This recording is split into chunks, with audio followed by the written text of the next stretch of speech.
8월 7일 복된 이 아침 하나님께서 우리에게 주시는 귀한 말씀은 이사야 21장 1절에서 17절의 말씀입니다. 하나님의 말씀을 무시하지 말라라는 제목으로 같이 말씀 나누도록 하겠습니다. 해변 광야, 그러니까 이미 멸망 예언이 주어졌던 바벨론에 대한 경고가 다시 한번 주어지게 됩니다. 여러분, 이 바벨론을 멸망시키기 위한 적병이 광야에서 두려운 땅에서 네겝 회오리 바람같이 몰려온다라고 말을 하고 있습니다. 고레스가 이끄는 이 메데바사 연합군이 급작스럽게 공격을 해올 것이다 라는 것이죠. 여러분, 그 재난이 엄청날 것이기 때문에 혹독한 묵시다 라고 표현을 하기까지 합니다. 바벨론으로 인한 모든 탄식을 하나님이 그치게 하실 것인데 엘람과 메대를 통해서 그 일을 진행하겠다라는 것을 말씀을 하시죠. 바벨론에 대한 혹독하고도 잔인한 묵시로 인하여서 이사야가 요통을 호소합니다. 그 파괴와 학살이 엄청났기 때문인데 여러분, 그래서 이사야는요, 괴로워서 듣지 못하고 놀라서 보지 못한다라고 말을 하고 있습니다. 그 증거로 희망의 서광이 변하여서 내게 떨림이 되는 모습으로 드러난다라는 것을 말하고 있죠.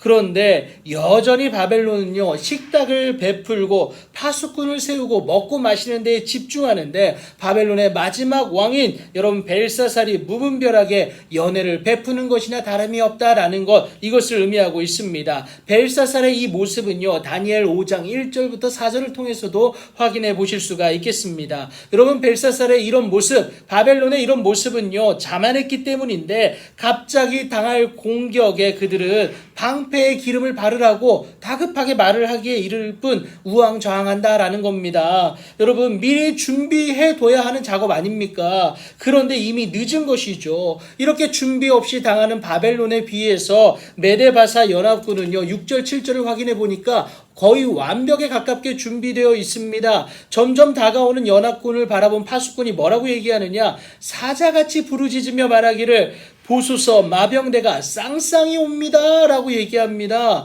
여러분, 마병대가 쌍쌍이 온다라는 건요, 바사의 기마병이 보편적으로 사용했던 전술법인데요, 두 줄로 진격하는 것을 말하고 있습니다. 하지만 선지자 이사야를 통해서 들은 이 남유다 백성들은요, 도저히 이 예언을 이해할 수가 없었다라는 겁니다. 도대체 믿을 수가 없었어요. 지금 당장은요, 너무나도 번성했던 바벨론이었기 때문에 그렇습니다. 현실에 견주어서 이해도 안 되고요, 믿는다는 것 자체가 바보 같은 일이었어요. 그래서 이사야는요, 남유다 백성들을 향하여서 확정적인 이 예언이 하나님의 필연성이 있다라는 것을 전하기 위해서 말을 하는데 10절에 나와 있습니다. 내가 짓밟은 너여, 내가 탄식한 너여, 내가 이스라엘 하나님 만군의 여호와께 들은 대로 전하였다라는 겁니다. 그러니까 여러분, 이사야 자신의 말이 아니라 하나님이 허락하신 말씀이다라는 것이죠. 하나님께 이미 징계를 받음으로 하나님의 일하심을 경험하지 않았느냐? 너희들 믿어야 된다. 이것을 믿어라라는 것을 분명하게 말하고 있습니다.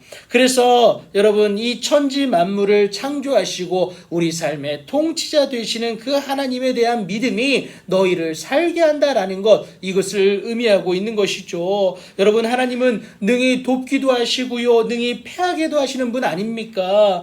여러분, 두마 곧 에돔에 대해서도 마찬가지입니다. 아라비아라고 해서 여러분 예외는 아니다라는 거예요. 결국 의지할 것은 세상이 아니라 무엇입니까? 여러분, 오직 우리 하나님뿐임을 여러분 꼭 기억하시기 바랍니다. 우리 하나님의 말씀은 천지는 없어질지언정 절대 없어지지도 않고 변하지 않는 줄 여러분 믿으시기 바랍니다. 하나님이 하신 예언은요, 단순히 겁주기 위함이 아니에요. 반드시 이루어질 일들입니다. 거짓이 없으신 분이시고요, 그래서 신실하신 하나님이 하신 말씀은 반드시 이루어집니다. 하나님은요, 당신이 하신 말씀을 지켜내고자 우리의 죄사함을 위해서 이 땅에 예수님을 보내주시기까지 하지 않으셨습니까? 여러분, 그 하나님을 신뢰하시길 바랍니다. 하나님의 말씀은 반드시 이루어집니다. 그분의 말씀을 듣고 돌이키는 자는, 그래서 하나님께 돌아가는 자는 반드시 회복의 은혜를 누린다는 사실 여러분 꼭 기억하시면서 오늘도 그 하나님께 돌아감으로 하나님의 말씀을 믿고 신뢰하는 자로 승리하는 오늘을 살아가는 여러분들 되길 예수님의 이름으로 축복합니다.